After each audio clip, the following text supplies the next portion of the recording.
Welcome to the Seattle Investors Club podcast with Julie Clark and Joe Bauer, where we share the nuts and bolts of real estate investing from our 20-plus years in the industry. Sit back, relax, listen, and immediately take action. Are you ready? Here we go. Welcome to the Nuts and Bolts of Real Estate Investing podcast. My name is Joe Bauer, and I'm here with my co-host, Julie Clark. Julie, how are you doing today? Joe, I am doing so good that I think you're rubbing off on me because I think I'm turning into a ski bum, but a snowboarding bum.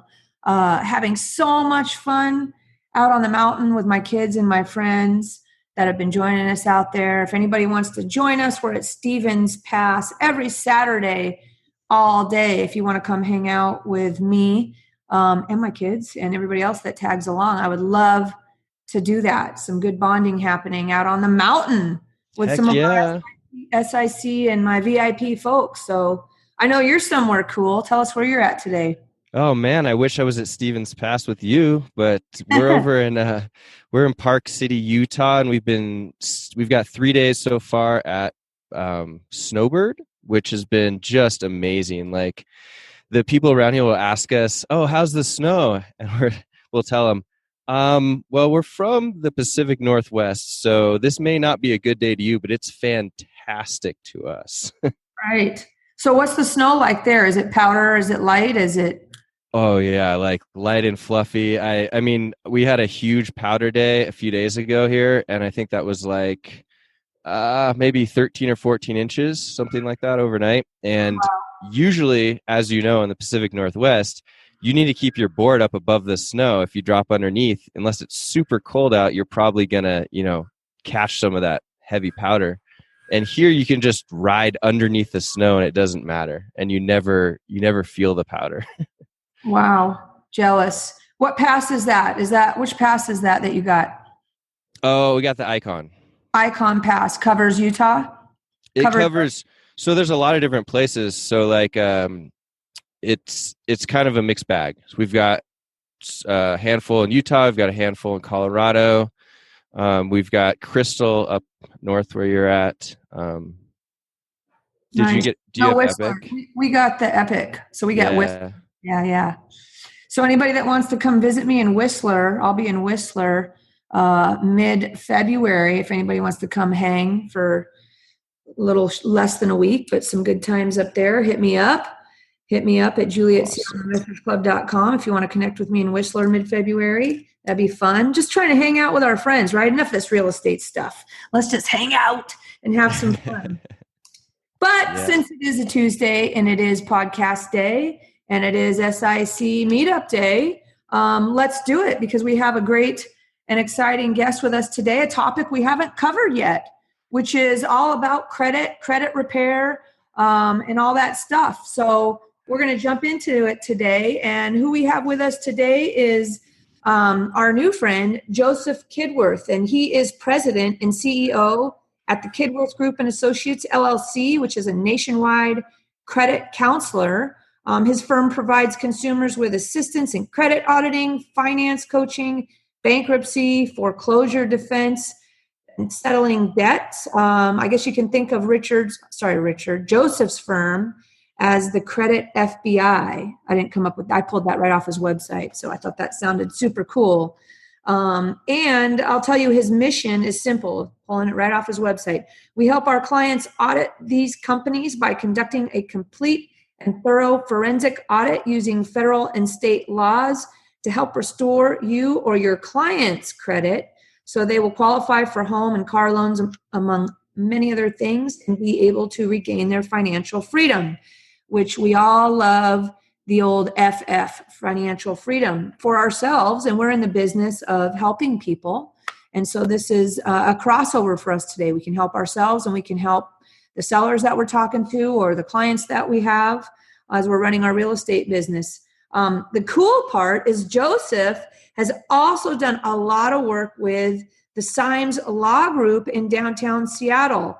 And what's extra special about that is that SIC knows Richard Symes of Symes Law Group very well. He is our go-to guy for our bankruptcy, foreclosure, probate, seller financing, and other legal matters. So shout out to Richard.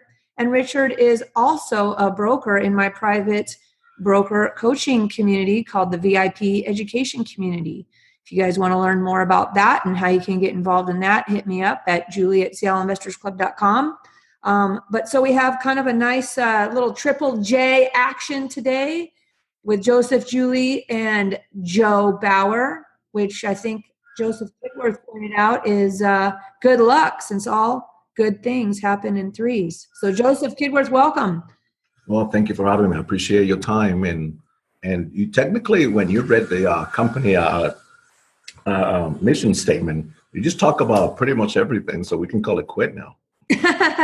I'm sure you want to quit since you're sitting across the street from the beach in Costa Rica. Yeah. Gee, you're up in Joe's in Utah. You're in awesome Costa Rica. Well, I will say I am in beautiful North Beach, but over here in Seattle. But I don't know. It looks like things are going pretty good for you guys today. So tell us what's up. Welcome, welcome, welcome. Hey guys, and I think as a group we can all agree one of the best parts of being in the real estate business is being able to help people solve their problems, no matter if you're a wholesaler or a broker, or whatever part of the real estate industry you touch, a lender. So today, what's awesome is that we're going to add another tool into your tool belt by introducing you to Joseph and the Kidworth Group, so you can continue to add valuable players to your own team as we get started in this next decade of growth and success together. So let's do it. Here we go.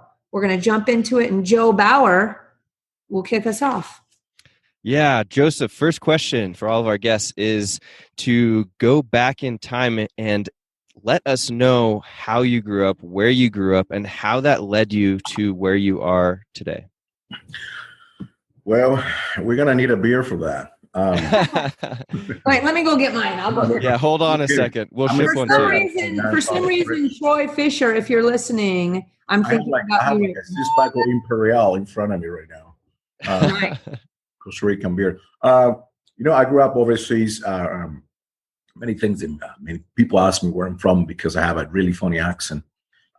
It's because I lived in so many countries around the world. I live in the UK. I live in France. I live in Italy. I live in Costa Rica. I live in the Czech Republic, and then and obviously the United States. So let's start with that. I was blessed to learn 5, 6, 7 languages. Which is it actually helped me to understand more cultures and whatnot. So it's always a good add-on. Then I moved to the States when I was 18 years old. I had the opportunity to enlist in the Navy. I did that, but that didn't last long. Well, it actually did, but it was fun. Then I ended up working for a AIG. Insurance. We're not advertising anyone up here. So then I got challenged by a friend of mine who left the company and began to work for Wells Fargo as a loan officer. Well, the guy's making $15,000, $20,000 a month. And I'm like, well, what am I doing wrong here? I'm making $3,000 a month, just basic salary. So I decided to, take the challenge, and I got hired by, you might know this company, Quintet Mortgage, with Tony Yang. Okay. There's an old-timer mortgage broker. Used to be in downtown Bellevue and 4th Avenue. Why do I get into credit? The reason behind it is because when I did loans, I pulled many credit reports, and it was devastated when I got to see, bad credit, but they had the down payment, but we couldn't touch them. So I realized that was a niche. So I decided to leave the mortgage industry completely. I had a company, I sold it, and then I just went straight to credit. Richard and I got together, and then we just put a package together, and then here we are now, 10 years later. Beautiful, beautiful. And so you've had your Kidworth Group for about 10 years now. And do you have offices in both Seattle and Bellevue, or where are you? Are you nationwide? We have an office in downtown Seattle, and then we have a little office in Bellevue. Our clients, for the most part, they're virtual clients. Everything that we do is virtual because they make it simple. I'd rather just do a virtual meeting with a client and do a presentation online versus having drive them from Renton, at 6 p.m. when traffic is terrible in downtown Seattle. It makes no sense. So For the most part, what we do is virtual. Of course, if they want to come to our office, they're more than welcome to. But I wanted to say out of 100% of people that we deal with, 1% they want to meet in a one-on-one. It's very Right. yes. And so how does your business intertwine these days with the real estate industry? I mean, do you get referrals mostly from like attorneys and real estate brokers, or people are finding you on your own through your own social media and advertising, or what's your crossover to real estate? A little bit of everything. We get business through attorneys, because obviously those who filed bankruptcy 2-3 years ago, we might be able to help them out to get that bankruptcy of the credit report and just give it a track record so they can go ahead and build up their credit again. We also get clients from loan officers, realtors, car dealerships. Car dealership is from time to time. But for the most part, we do get most of our clientele from mortgage brokers and realtors. Nice. And let's jump into the debt talk now. We're going to go start getting nitty gritty at this point. So my first little question to kick us off here is, what type of debt do you see as a more common denominator that's like the straw that broke the camel's back when people have a hard time getting back on track? Is that like they piled up too much credit card debt? I'm assuming like if they had a mortgage at one point, they could afford to, qualify for that mortgage. So is there a common denominator that you feel pushes people over the edge where they start having a decline in their credit? And that's totally separate than like credit identity theft that we can talk about later. But, what do you say about that? Well, yeah, there's a common denominator. I want to say medical collections is huge market. As you know, insurance is a bit expensive and most people just don't have insurance, or perhaps the insurance didn't cover certain things and then they get to send out to collections. So the most common denominator as far as bad debt is called medical collections. A lot of them. Wow. But what can people do about that? So, something happens with, obviously the first thing you can do is try to have good insurance. But beyond that, if, obviously if you don't have good insurance, you're making a mistake by not having insurance or not having the type of insurance that you might need. But some people are limited. They can only afford what they can afford. It feels kind of like, a tough hill to climb, because if you in some cases, what does happen is the insurance will cover it, but then because it didn't follow certain procedures, then they get to miss out on the coverage involved. Then next thing you know, a collection company is calling you. Then we have to jump in and just trying to figure things out. So it's very common. It happened to me once. I did an MRI at the Overlake Hospital. I was $5,000 for an MRI. Jeez. And yes, and I went to the emergency room, because they didn't follow the protocol the right way, the insurance didn't cover the $5,000. Who didn't cover the protocol the right way? My insurance company, because Overlake didn't follow the protocol of how to file my emergency visit. So it has nothing to do with had nothing to do with you. It was Overlake that messed it up for you. And that happens over and over and over and over again. That's why we get to see, like I say earlier, most common denominator is medical collections all over the map. So long story short, I called the insurance company and said, look, I went to the emergency room. I followed the procedures. Obviously, they missed out. Well, here's a form, present it to them. I mean, you have to go through the whole hassle. Eventually, they went ahead and kind of checked for $5,000, but it took about almost 90 days to get it done. It was a nightmare. Right. Yeah. So it happens all the time. And what happened with the consumer nowadays, they just get so tired of fighting because they're busy. They work from, they leave, they live around 6 a.m. and they get to work at 8 and they get off about 6 o'clock and they drive with what time they have to follow up on all these things. They really don't have time. Well, and it takes so much damn time on the phone or, all this stuff. People are at work and they don't really have time during the day, depending on their job, to sit on the phone forever and do all that, Well, that's where you come in, right? Yeah. Where you come in to help. Exactly. So we have medical collection. They follow by charge-off accounts, write-off accounts, credit cards, installment accounts like a signature loan, and perhaps it got sold to a third-party collection agency. Then we have, public records. It could be a judgment, a bankruptcy, and so on. So we sort of break it down in 3 different through different levels so that we can make the consumer understand that, hey, this is what's going on, and this is where you're at right now, and this is where you could be at. Right. Yes. Do you find that people who, I mean, a medical thing could happen to anybody. This medical collection crap could happen to anybody at any level of income or credit or whatever, right? That's I mean, correct. it's doesn't discriminate in that way. But do you find beyond medical, what would be next? Would it just be like racking up credit cards or? Yeah, maxed out credit cards, they can't pay it back, and then they just go into default, and then after that, the lenders sell it to a collection company, and then just they go down the chain of command from that point forward, from one Right. to another collection agency. Now, on medical, we do have a federal law that protect the consumer against collection companies, which is HIPAA law. I'm sure you heard of it. Yes. HIPAA law, yes, and that's exactly what we utilize to go after medical collections. HIPAA law. I always think of HIPAA law as right. Yeah, that it's about disclosures, right? Correct. So The collection- how would you get one over? How would you combat the medical thing using the HIPAA law? Like, do they make mistakes, or what's the meaty stuff there? There are two types of collections, medical collections. Number one is a doctor releasing your data for collection purposes. That's number one. Number two, they have an internal recovery department at the hospital or the clinic. So number one, if the debt got sold out to a collection company, that's a violation of HIPAA law. They're not supposed to collect medical. It's a violation, period. It's none of the business to know why you went to doctor for. That's just the bottom line, because it's privacy. So we utilize that to go after these collection companies. Now, number two, if it is an internal recovery department, then we will, because they do have the rights, because they're collecting within the company or the hospital, if you will. We try to settle those for pennies on a dollar.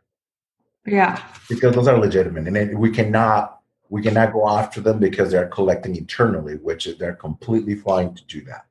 right. And so, what kind of success on settling internally? And do you have to be, do you have to have the person that you're negotiating for on the medical collections on the internal recovery? Let's say it's a legit internal recovery department trying to get these medical bills paid. Do you have to have cause to negotiate the settlement, like some sort of financial hardship proven, or is it just purely like anybody who gets a medical bill can negotiate it? We do ask the consumer to provide us with any financial hardship, because we just want to create a case. That's when Richard comes in. Right. So Richard comes in. We do a review on these documents, and then we determine whether or not we have a good case to fight it back, so negotiate and so forth, and then we just take it from there. Right. And then it's just case by case. And when we say Richard, guys, we're talking about our friend Richard Symes at Symes Law Group. Joe's going to link his podcast down in the show notes, like I said. But okay, and so they probably know your company when you guys call up, right?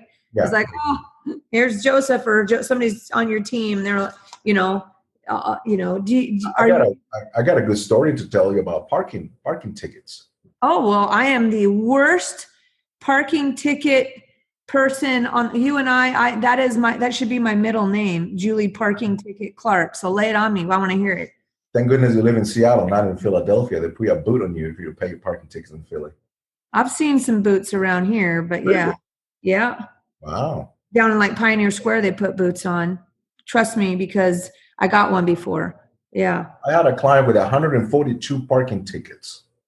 Oh, I don't get that bad, but I definitely rack them up. And I also now, the whole good to go thing drives me nuts because I'm driving everywhere. But tell me the parking ticket story. Parking tickets, for the most part, are collected by a company down in Vancouver, Washington. Vancouver, Washington. And they collect core fees and things like that.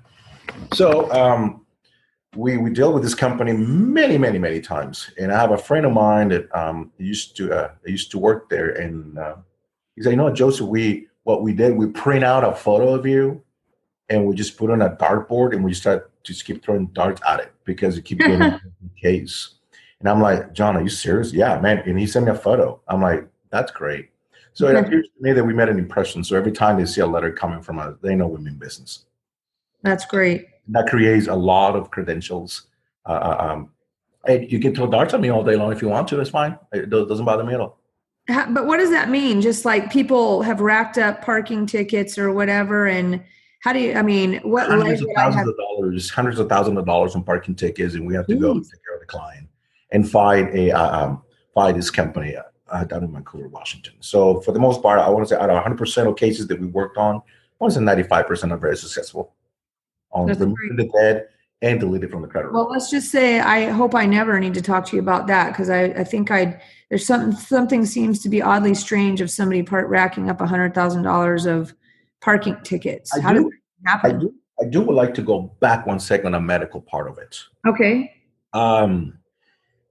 Like I said earlier, a collection company is not entitled to collect medical unless it's an internal recovery department. If it is a third-party collection company, they are within violation of the HIPAA law. Now, there's one way they can validate the medical, and it's going through the court system. Have a judge signed off on a judgment, and that is considered legitimate now. Now they can collect. Okay. So I tell my client, through a collection company. Go ahead. You mean through a collection company they can collect? Collection company they go to downtown Seattle, for example, and they just file a case on behalf of Joe Doe, and then a judge signed off on it, and then they're entitled to collect it now. And Joe Doe is screwed because he didn't do anything with it. I had the same problem with a client. I talked to her 6 months later. She called me up and said, "Hey, Joseph, I'm sorry I didn't sign up 6 months ago. You think you can help me now?" I said, "Of course." "Well, what do you got going on?" "Well, I got sued on my medical collections." "Well, why you didn't sign up 6 months ago? You could have avoided all of that. Now it's going to take more work. And now Richard Syme comes right in, and we have to go and find a way to fight it back. And it'd be more costly. Right. But, people procrastinate for the most part. And when you are battling the medical collection stuff or whatever, how do you get paid? Is it like a percentage of the savings, or how does that work? We have a small retainer fee that we charge up front, and then we do have a processing fee to cover the costs, the monthly expenses, if you will. Every single document that we mailed out on behalf of the consumer, we just do it certified, signature required, and delivery confirmation.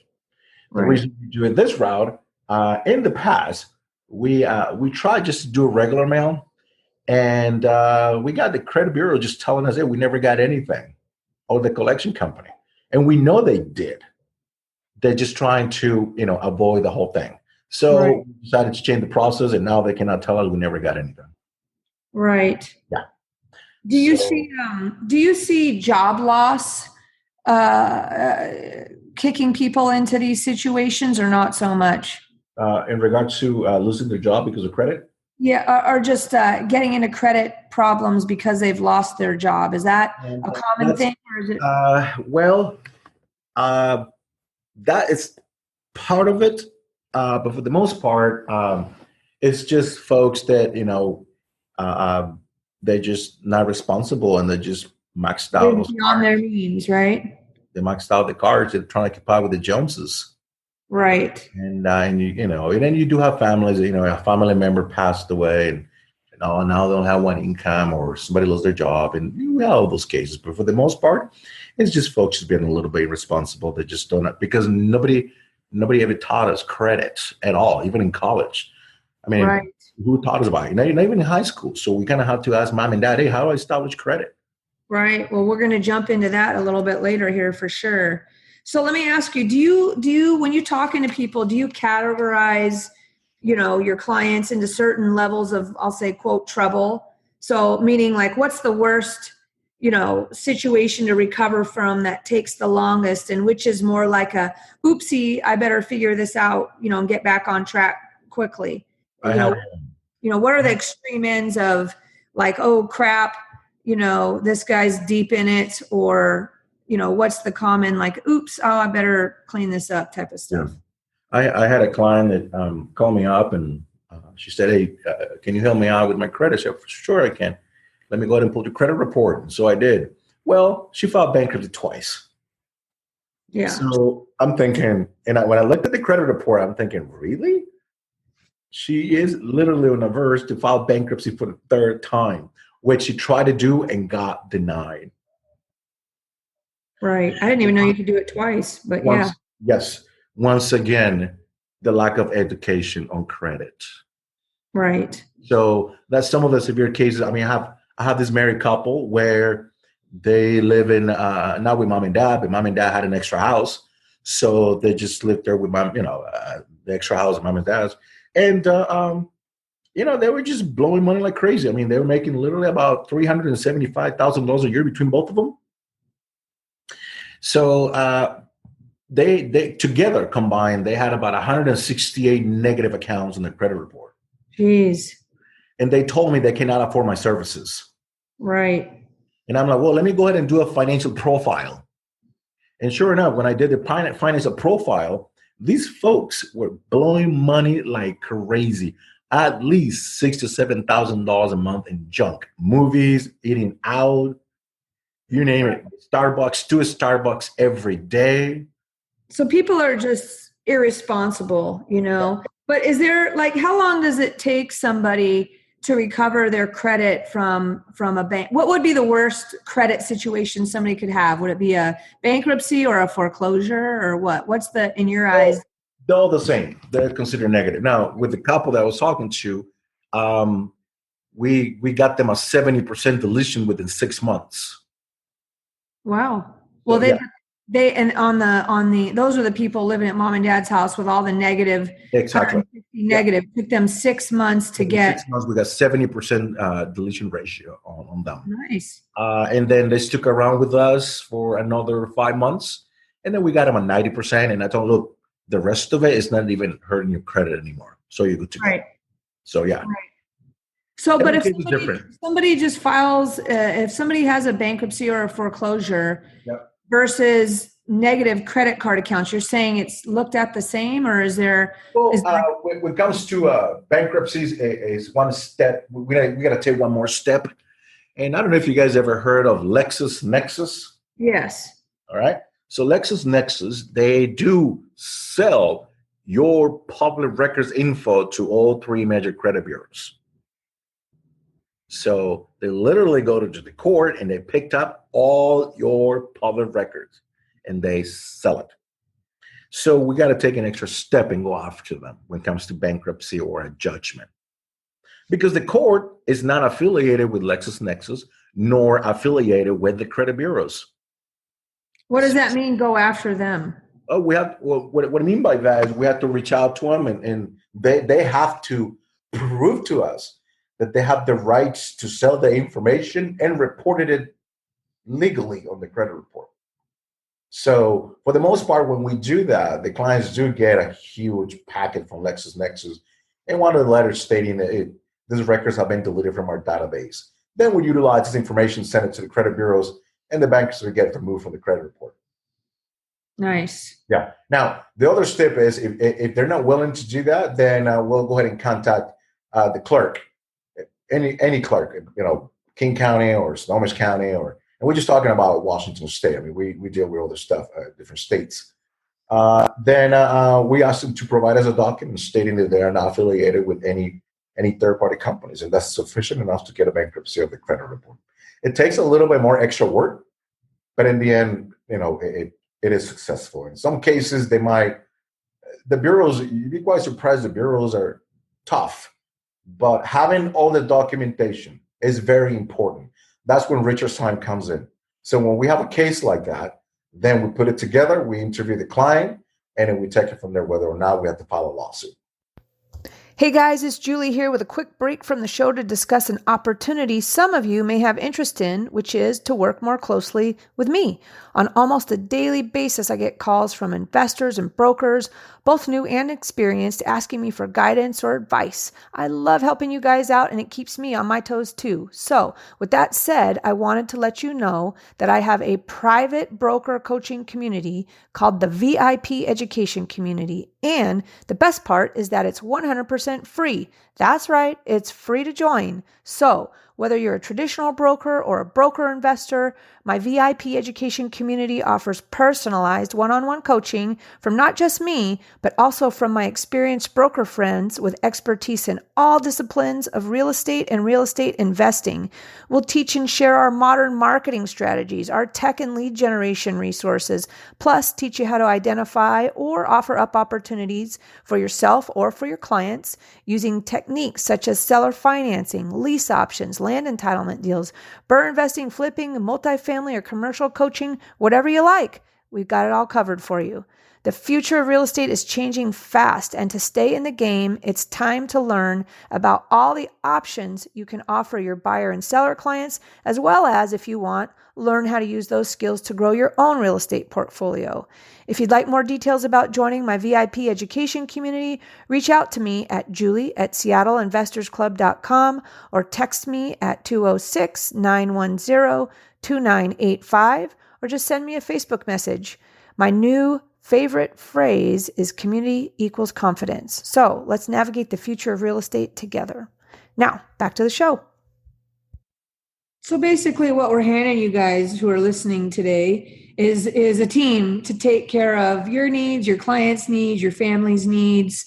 You know, between Joseph Kidworth here and Richard Symes here, you guys are going to be hooked up with the A-team. So hopefully you'll find a way to use this in your business as well as you go about helping your clients. You know, it's always great to have A players on your team, and here you go. This is totally awesome today. You don't need to be the expert yourself. Just know who the experts are. That's how I roll. Tell you what, makes me look good, but you guys, hopefully we're doing that for you today as well. Yeah. So in general, you know, is there like severe, medium, and light cases and you know, of credit repair issues, right? Maybe. And how long does it take, you know, in general, if that's even answerable? I know it's all individual, but, you know, for medical stuff, is that able to be cleared up within a few months? Or this is what I tell my clients. The process can take 3 to 6 months or less on a case-by-case basis. That is nothing to get your life straightened out. Honestly, this seems so short of a time frame. Who the hell wouldn't? I mean, it's kind of like, you know, we tell everybody when you're getting started in the real estate business, go meet with your hard money lender so you know what you can do with them, but also go meet with your conventional lender. You've got to meet with your conventional lender because you've got to figure out if you screw up one of your flips or something, that you need to know that you can refinance out of your hard money loan and keep on rolling and survive without hurting your own credit or going into bankruptcy or foreclosure. To me, guys, it sounds like right now, one of the best things you could do is go talk to Joseph and go give yourself like the checkup at the doctor. It should just be something you do maybe even annually, or I don't know. What do you think, Joseph? Of course, I tell the consumer to check the credit report twice a year, because the credit bureaus, they do have the tendency to constantly make mistakes. So next thing you know, you got someone else's profile on yours.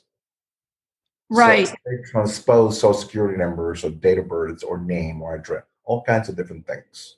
I think people are probably, you know, it makes sense, right, for everybody to do this. I think they're probably just wondering, like, is there a way for you to give me an idea of like a basic checkup at the doctor? Is that going to cost somebody $300 or is it going to cost them $1,000? When they come to us, we do a consultation. The consultation is completely free. The only thing they have to pay for is the credit report, which is $1. Yeah. And once we get the report, we do an analysis, and we let them know, look, this is where you're at right now. This is what we can do. And this is where you can be within 3 to 6 months or less. And this is different, guys, than you're going to the conventional lender and getting that roadmap as well. Everybody spends thousands and thousands and thousands of dollars probably going to places they've heard about through real estate gurus to get their credit or build their credit. You know, we got a local person here. We're all about local here, guys. We're like the organic farmer of the real estate industry in the Pacific Northwest here. And we have a local guy and a local bankruptcy and foreclosure attorney connected to him. So I encourage you to go local. and, build your team locally here. Get to know these guys. You can see Joseph, maybe we can get him to come to some of our SIC meetups and meet you guys in person, or somebody on his staff. I believe my, personal mantra has been face-to-face, getting to people know, whether that's on Zoom or whatever, that's fine. But we're going to twist your arm, Joseph, to send somebody from your team to maybe join one of our local meetups once in a while and hang out and have lunch with us. Yeah, I'd love to go myself personally. It would be fantastic. So we'll talk about that afterwards. So let me ask you, what things cannot be removed off a credit report? Well, the only company that have the rights to remove anything from the credit report are the credit bureaus. No one else.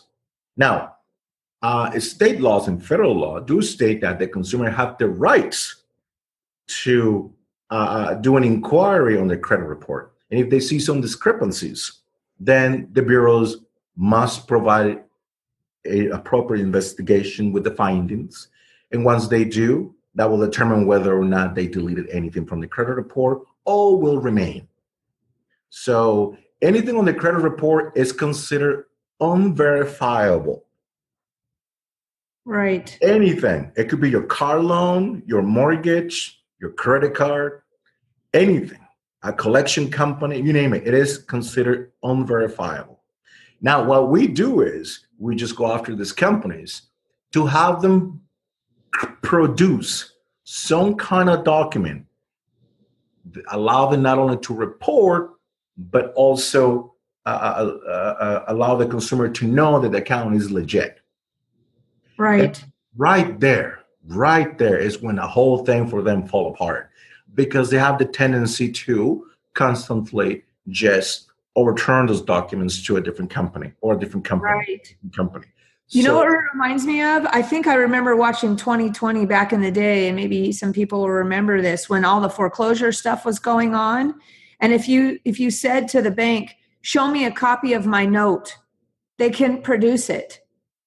And then it's that they couldn't produce the document because they've turned it over to somebody else so many times that buys that person time or whatever. I don't know if anybody remembers that, give us some notes down on the podcast. In fact, Julie, on our website, if you scroll down, we have a couple of videos. One is from 60 minutes. It's a 13-minute long video.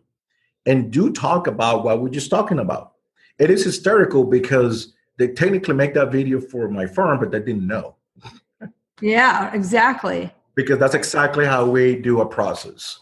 Right. So we take it from A to Z. We contact the credit bureaus. We contact the lender who furnished the information to the credit bureaus, the collection company, even the hospital if we have to. We contact everyone.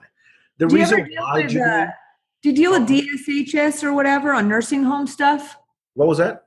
Nursing home state, like what is it, DHSH or whatever, the Department of Social Health and Services. Yeah, no, with the nursing home bills, when they come after people who have been in the nursing home for unpaid bills. Yeah. As real estate brokers, we deal with that. There's a way to get that removed and zeroed out, but we deal with that. We also deal with child support because they do have the tendency to report the child support as a debt on your credit report, when in reality, it is not a financial debt. It's something that you pay the state and shouldn't be reported. So we do that as well. But that's the process. And the reason we try this route, and we're actually very successful at it, is for one main reason. We're looking to remove an account permanently. Now, I want to tell you something quickly. There's many credit repair companies out there.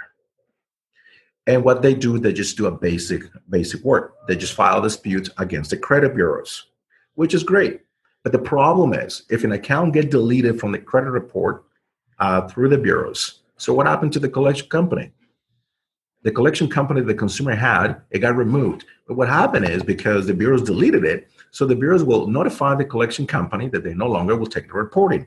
What will happen next is the collection company will sell it to someone else, another collection company. And that will show up on your credit report within 30 to 60 days again. Yeah. So the reason we go after everyone is because everyone is set the bureaus. Everyone must provide or produce any kind of documents that allow them to collect and report. Right. Yeah.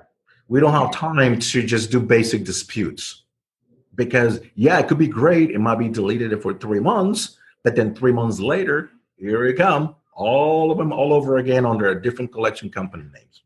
Right. Good point.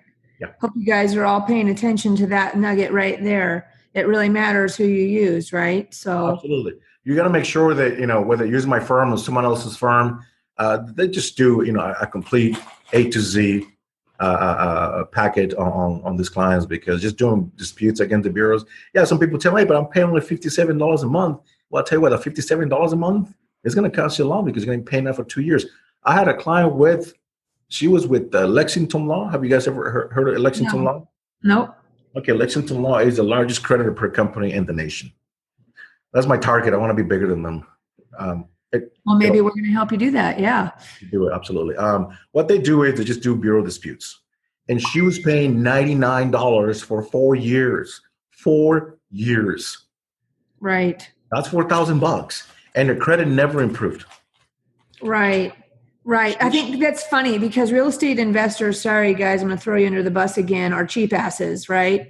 And so it's funny is that they would step over pennies. I always find that interesting as a real estate broker too, is that people are like, I don't want to, adjust the price to what it needs to be. But, they won't listen to the professional. Tell them, well, don't forget about your holding costs in this thing. You want to, people make decisions without looking at the global picture of things or the bigger picture of things. And I'm sure credit counseling and all that stuff is one of those, right? So yeah, it looks like you're getting a good deal at $57 a month, but if you use the wrong group, you'll be paying that for 2 years versus 3 to 6 months. 2 years, 3 years, 4 years. I mean, it was insane. I mean, $4,000. I give the gal 50% discount, and we got it done in 90 days. There you go. Exactly. Boom. I had a client with 620 credit score. Within 60 days, we got her at 823. Jeez. Come on, guys. Everybody should be doing this. This is a good wake up. It's January. Go get your credit fixed. Go so you can go qualify for your conventional loans that will save your ass when you have bad real estate deals or mishaps that, are out of your control. Everybody in this business is going to have ups and downs. You got to protect your conventional lending capabilities, and you can't do that without good credit. Yep. So there you go. Need it for everything. I have clients that come to me, look, I need a car. It's an emergency. Go ahead, get a car now. Rate's not going to be the best, but then you get to refinance in 6 months once your case is closed. With a credit union at 1.99 or at 3.99 as opposed to 11%. Right. Yeah, that's a good point. Do you help or work with people on refinancing their credit or I guess that sounds, I don't know if that's the right way to say it, right? You got me confused a little bit there. I guess like you just said, I know somebody that was in bankruptcy and they had to go get a car, right? So they probably had to pay, too much for that. But then they work with somebody like you and they know, okay, credits back up, and then they go refinance that, right? Yeah, absolutely. We, in fact, we send them to whether it's BCU or any of the local credit unions, and because we have some kind of affiliation with many different lenders. Right. And you guys can all find this on his website, and we'll circle back to that here at the end as well, on how you guys can connect and engage with Joseph. Let me ask you. Let me just keep rolling here because we got a few more minutes. Sure. Does it matter how many credit cards someone has if they keep them current? Real estate investors like to use credit cards, to fund their rehab sometimes, and they might keep them paid off or, keep current with them. But they're also notorious for not focusing on protecting their conventional lending credit. Correct. They can borrow hard money or private money. Does it matter if you're paying your credit cards every month, how many that you have or what the balance available to you is in regards to your credit score? There are two balances, and they can have as many as they like. There's not a problem. Okay. Now, there are two different balances. They can keep it under 25% just to maintain a healthy credit score, whether it's under 25% of what? 25% of the credit limit. Okay. Whether it's 680 or 720 credit score, that's what it get you there. Now, if you want to boost your scores a bit more, then trying to keep the balance on the credit card under 7% of the credit balance. That will boost your scores another 30, 40 points. Like, so you know, you're like 780.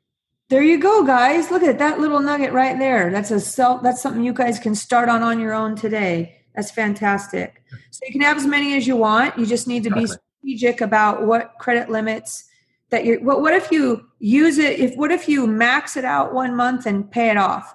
Well, here's the problem. Here's the problem. When you max out a credit card, it immediately reports on the bureaus. So you will take a hit on your credit score. Even if you're paying it off monthly? Yep. For the next 60 days. It is a vicious cycle, unfortunately. So it needs to stop. So what you need to do is you're going to have to break it down like on 3 credit cards if you can. Because if you do it just on one, then when you had 780 credit score, then you maxed out your credit card 100%. Then now you take a hit of 100 points on your credit. Now you're down to like 680. Oh, geez.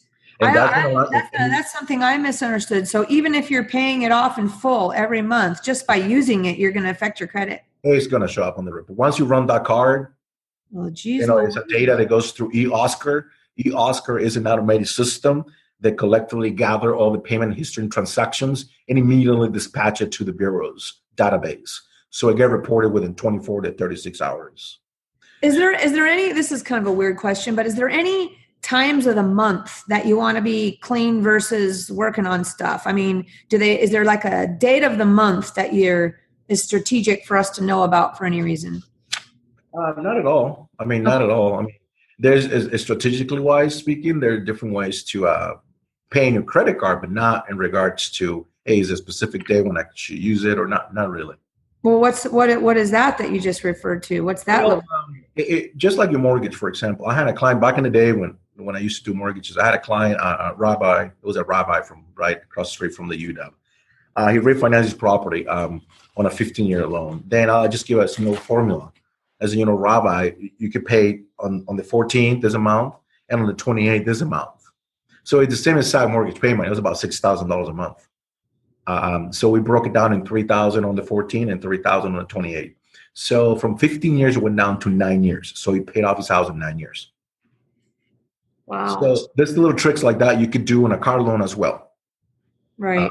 On a credit card.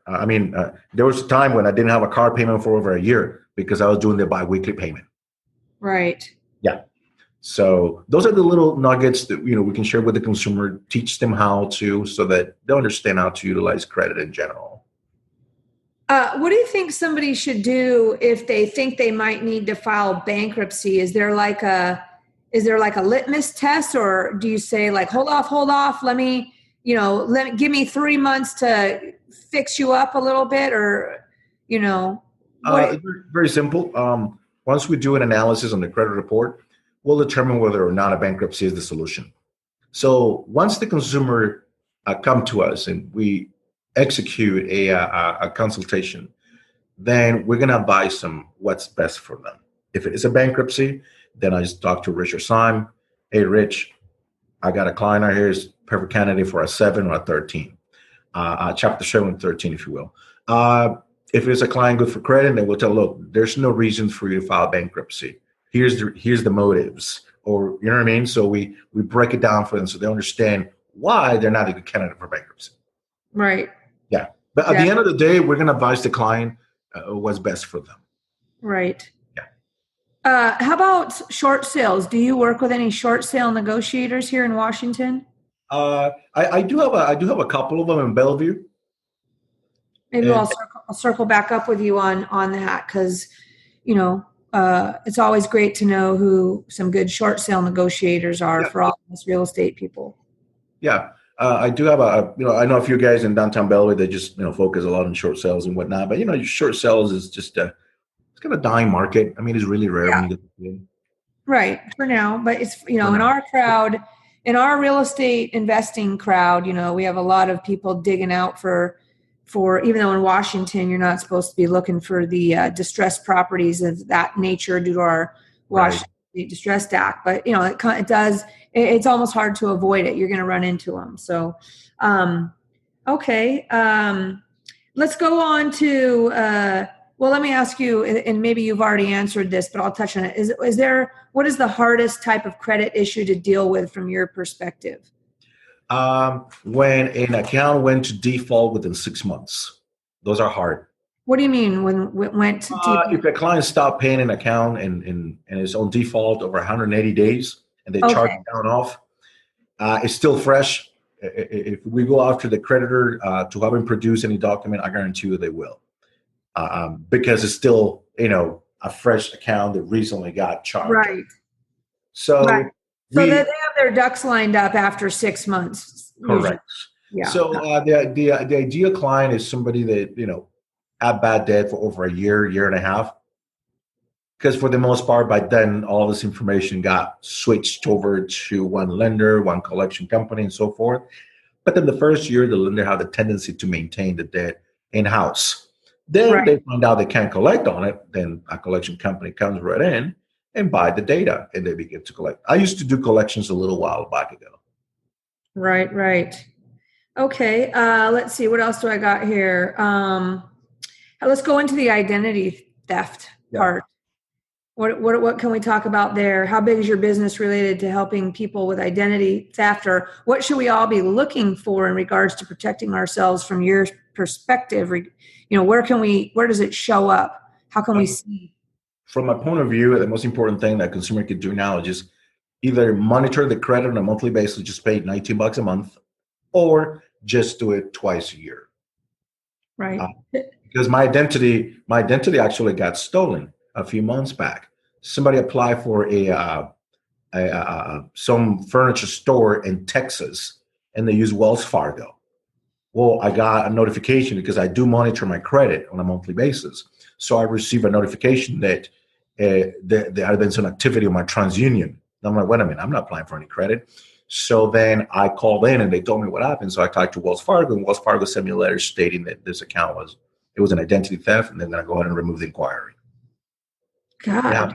Yes, this has just happened recently. I mean, you know what it feels like to me that stresses me out about all this is the time-consuming crap related to dealing with this, right? I mean, if I never wanted to deal with this and I just monitored my credit, or do you monitor it? If I was your client, we can monitor for the client if they like us to. Yeah.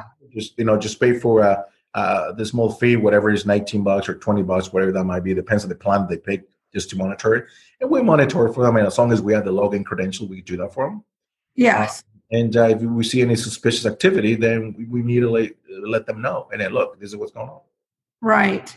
I don't know about you guys, but that sounds pretty good to me. I know some of you, might consider that. So, Yeah. So how about military stuff? What do you have some involvement down at JBLM or here in Washington? I do. We do help the military a lot. My company has been endorsed by the Sergeant Major Association of the JBLM. Okay. We're constantly helping our green suitors, whether it's donating money towards any event. So it goes to families with small resources or. Whoops! Did we lose him?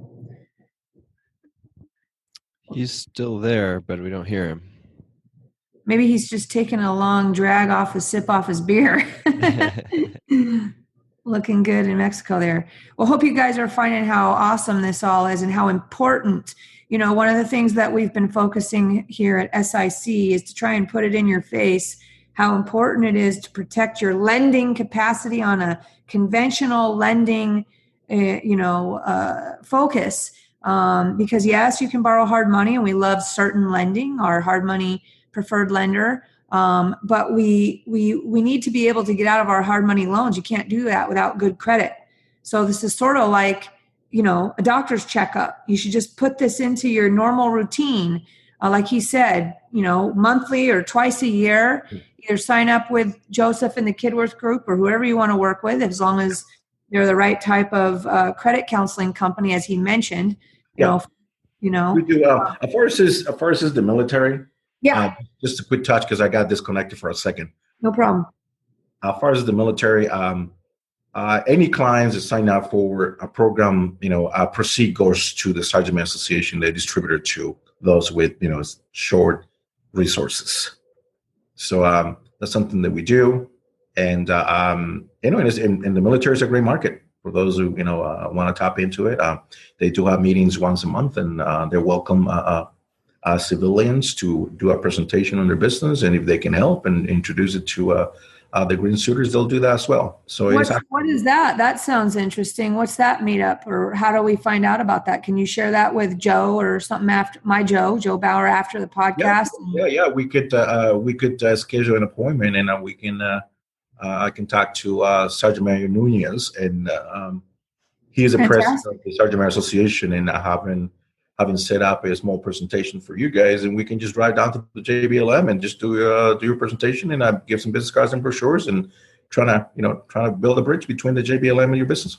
That would be fantastic, because one thing we like to teach our friends in uniform is how to use their VA loan to buy real estate, like buy, where they can use that to buy, let's say, a triplex or a fourplex. And there's even talk out there on, how to bump that up to even like a six units and stuff like that. So I would love to do that, to be a bridge and a resource for the military in regards to Seattle Investors Club and all the talented members of our club that we have. We have a lot of people down in Pierce County, and we actually have a meetup. It is just starting here in January in Pierce County. It is going to be in Milton every single Thursday. I believe it's at 9:30 a.m. on Thursday mornings at the Milton Lodge. I'll be talking about that here at the end here, but everybody's invited, and free invitation to anybody in the military who's listening out there or who works with military to join us at the Milton Lodge starting right now. It's a Tuesday. You guys are hearing this probably on a Friday. So this following Thursday, we'll be there every single week. You guys look for us, join Seattle Investors Club on Facebook, and you will get those announcements right to your inbox. But let's go one last question before we wrap up, Joseph. Sure. And that's about, I would love, love, love to work with you personally on some sort of platform where we can educate young adults on how to build credit properly. Even, I would like to go into the schools or do something. I'd like to talk to you about that offline. Yeah. How should a young adults get started building their credit these days safely? There's two ways. Number one is to get a couple of secure credit cards where they put a down payment on a credit card, and that's exactly the credit limit. Okay. Whether it's $300 or $500. And remember to maintain that credit card under 25% of the credit limit. Okay. Number two is piggyback from mom and dad's credit report, credit history. How do they do that? Well, if a mom and dad, they have perfect credit, I'm sure they have some credit cards for 10, 15 years. They pay on time and they owe maybe a little bit. And they have 780 or 800 credit score. So what they could do is they can add, daughter, son, cousin as an authorized user. Okay. So that credit history will be transported into their credit history now. Nice. And that's it. That's another way to start building credit. Do not apply for credit cards. A lot of people tells you, how do I start, building credit? Should I apply for all kinds of different credit cards? No.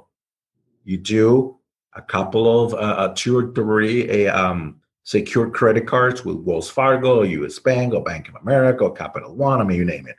Or just piggyback from mom and dad's credit history by... So don't go open a Gap credit card. No, that's unfortunate. People do that. I have this kid, 19-year-old, 20-year-old.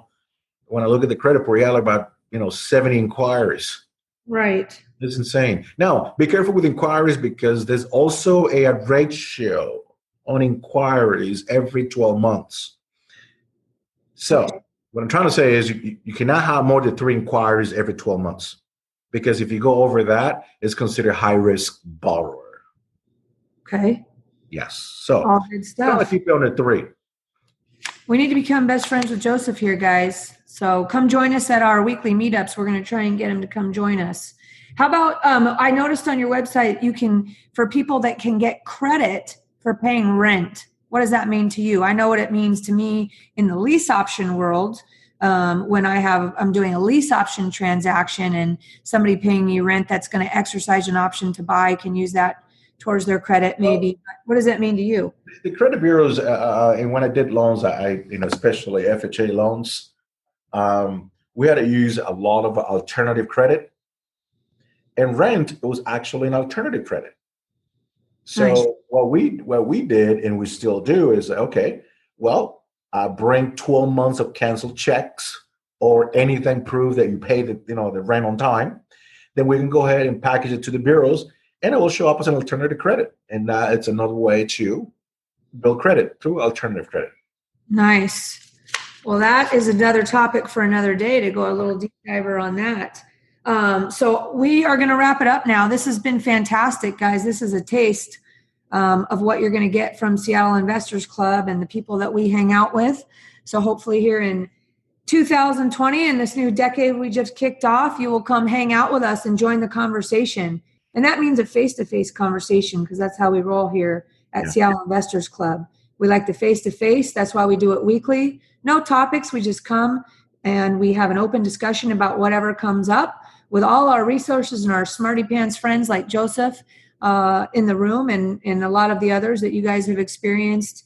What's awesome, though, is even somebody with no experience brings great experience to the conversation. So we want all of you to come and join us whenever you can, plug into us weekly. First of all, Joseph, how can people find out more about you, your website, or how can they connect with you? Well, through social media, obviously, Facebook is a great way to get a hold of us. Also, our website. Kidworth Group on Facebook? Kidworth or even Joseph Kidworth. Okay. I use both platforms and to talk about the business and so forth. Or obviously our website, www.kidworthgroup.com. There are great resources on our website, and for those who would like to educate themselves a little bit more about credit and finances, there's some good stuff on our website. We have a small form they can fill out. We can reach out to them within 24, 48 hours. And remember, this is for you, your family, your friends, as also for you to serve your clients and the sellers, whether you're a wholesaler or a broker. When you provide value to people, you gain rapport and trust, which is important in any aspect of business. So use Joseph Kidworth and Richard Symes as your team to get this done for you guys. You don't have to be the expert. You can just be the facilitator of helping people. And that's what we like to do. That's my favorite thing to do. So I'll tell everybody they can reach out to us, especially if they want to talk to me direct. I love to talk to people. I normally just give my cell phone, just call me up. I have plans to call me at 2-3 in the morning. It's insane. That's good stuff. That's right, guys. Always available. And so I'm going to wrap it up here, everybody, because I got to actually head down to one of our meetups. And just as a reminder, everybody, that you can find Seattle Investors Club meetup information on meetup.com, and just look for Seattle Investors Club, and all our meetup locations will be on there, as well as the best idea is to join our Facebook page at Seattle Investors Club. It'll ask you, I think, 3 questions. Make sure that you answer those, and please provide your email address so we can actually communicate with you, ideally to get notified of some of the special trainings or special meetings that we might have, as well as reminders of our weekly meetups, which are now, I want to cover it for you real quick, every single Tuesday in Burien for those Seattle area people from 12 p.m. to 2 p.m. at Angelo's, which is an awesome Italian restaurant. If you like Italian food, you can come for the conversation. You can also come for the good food. And Angelo's is at 601 Southwest 153rd Street in Burien. Again, 12 p.m. to 2 p.m. You can leave early if you need to. No worries, no RSVP. You can just show up. Ideally, if you can make sure you're there by no later than 12:30, 12:45. I don't really want you coming late, but it's okay if you do. On Thursdays, every single Thursday, we have our East Side, for all you East Siders, meetup at the Family Pancake House in Redmond, off Redmond Way. That is at 10 a.m. To 12 p.m. every single Thursday morning for everybody who's over on the East Side. In addition, that day, same day, every single Thursday, we have now officially kicked off our Pierce County Seattle Investors Club weekly meetup at the Milton Lodge in Milton. That is hosted by Larry and Mariska. I think a lot of you know who they are. Just look for the crowd or ask for Seattle Investors Club. And that will be at 9:30 to 11:30 every single Thursday morning. In addition to that, we have a once a month meetup out in Bremerton with our friend Dave Billings out in Kitsap. And we have a once a month meetup in Skagit County in Burlington at Bob's Burgers and Brews. That I think is a 6 p.m. evening time. And so is the Kitsap one is a 6 p.m. evening time hosted by our co-hosts that run those meetings for us. So again, best way to do that is to connect with us online through Facebook to make sure that you get notified of those meetings, or check them out on meetup.com. But Joseph and Joseph, my two double J's, this is your triple J signing off here today. Happy New Year, everybody. And we look forward to getting to know you better face-to-face in 2020. Come join us, and we'll see you there. Thank Bye-bye. you. Bye. Bye. Hey guys, one last thing before we go here. You can get to all the show notes by going to seattleinvestorsclub.com/98. That's seattleinvestorsclub.com/98. And we would absolutely love it if you gave us a review. Every 5-star review that we get helps us to get our message out to more people. Also, if you'd like to get this podcast in your inbox every single week, make sure that you're subscribed to our list at seattleinvestorsclub.com and or hit subscribe at your favorite podcast source. All right, guys, we will see you on the podcast next week. Thanks for listening to the Seattle Investors Club podcast. If you have questions that you'd like to have answered on the show, shoot us an email at info@seattleinvestorsclub.com. Now go out, take that action, and build that real estate business. Thanks for listening.